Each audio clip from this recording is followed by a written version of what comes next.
Let's talk about the moment you got the call from Kiss. How did that unfold? What do you remember?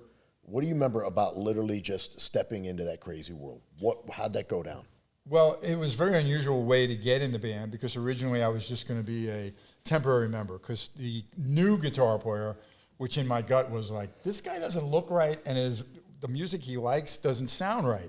He was into Alan Holdsworth. I'm like, what does that have to do with Kiss? Alan Holdsworth's a fluid jazz player. So, again, I knew those guys through my brother. Another guy happened to mention, Mitch Weissman, who's written with them and was good friends with Paul, said, if you're going to have a ghost guitar player, you can ask Bruce. You don't have to go to Bob. All of a sudden, I get a call from Paul to come in and do something for Animalize, okay? Me not knowing, like, is there something wrong with the new guitar player? Or did they don't like what he's playing? Whatever. Anyway, I had to have a guitar with a Floyd Rose. I go in there I had some put-together guitar. This is pre the Banana, okay? Okay. It's 1984, like June. So I go down to the studio. I did a good job. My hair was probably this length at the time, but he says to me, don't cut your hair. And I'm like, that's a weird thing to say. I'm just doing a ghost guitar work. And if your watchers don't know what a ghost guitar, you don't get credit, okay? Right. Yeah. You're a ghost, okay? Yeah. And Kiss used to do that a lot, hence my brother's infamy and fame with Kiss, right? Uncredited, but everyone knows. So all of a sudden, within like a month or 6 weeks, I get a call, you need to go to Europe. Would you please tour with them in Europe because the guitar player is sick? And I'm like, I thought I won the lottery from that, right? I'm out of my mind, you know? Right. And I wind up rehearsing Kiss material. They give me some tapes. So wait now... a minute. I have to ask a real question.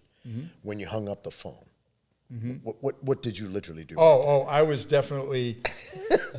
everything that Bob always said, you should be in Kiss. Yeah. Even if it's temporary, jumped into my head. I'm like, wow, this is unbelievable. And they're not in makeup, because you got to remember, I will admit, I did audition when they did the cattle call to replace Ace, but I had a mustache. And, you know, Gene said nice vibrato, but it was definitely not, it wasn't my time. You know, and they went with Vinny, and that was, you know, right. There were good parts of it with the songwriting, bad with... They could never get along with him, and that ended. All right, go ahead. I could just only imagine that moment. But that moment was just like, wow. And I literally, I knew it was only going to be 2 weeks or 6 weeks, and I still thought I won the lottery, because now I could say, I played with Kiss. Right. You know, and then, of course, there I am. My knees were shaking before the first gig in Brighton, England. And I remember getting in the limo with Eric Carr afterwards, who was kind of... He's already in the band 4 years, you know, saw the ups and downs, pluses and minuses, and was kind of grumpy. And I'm like, would you shut up? You know what I mean? Like to me, this is a dream come true. Right, you know, you're having a moment right now. I get it that there are things that are frustrating to you because you've been here. But for me, this is unbelievable. Right. And I kind of always felt that I had the home team advantage as it went on. By the time the touring in Europe was done, I was very comfortable with the guys. They were really happy. Then Mark is better. Mark St. John heals. He can go on the road with us in America for the Animalize tour, which, by the way, thankfully, was a huge hit. All of a sudden, it's a platinum record.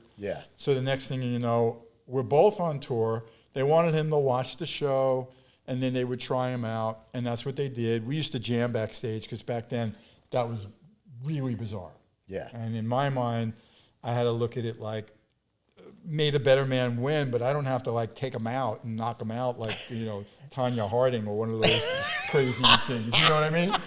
So we were jamming backstage, you know, and then they tried him, and I was like, I don't think they're going to like him, you know, and within a few shots of letting him sit in, I think he tried really hard, which was not the right approach. Okay.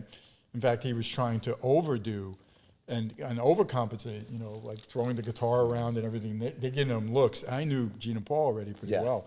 And I was like, and then I knew that was final. They were sending him home. I get that call from Paul, and he just said, like, just want to let you know, we do want you to join the band. We're sending Mark home. Now I'm hearing a nice speech just saying, I want you to be competitive with what's going on in music now, because it's 1984, the very tail end of 84. They needed to make this decision before MTV Animalized Live. So I got that call like the week before. Yeah, that's and crazy. they needed me to sign a contract, you know what I mean? Right. So all of a sudden, you know, you think the first call was weird. That one was really mind-blowing. Right. Because now I really am going to be in KISS. Yes. You know, Yeah. even though nobody will know who the hell it is on stage, because back then there was no instant way of sharing that stuff. Yeah. Mark St. John's in the video, Mark Yeah. St. John's on the back of the record, Yeah. and all the publicity, and you get what I mean. Sure. But I proved myself. There's Diana Ross backstage at Cobo Hall tying my shoelaces because she's dating Gene. Oh, come and on. she's Hey, just being a friend. wait.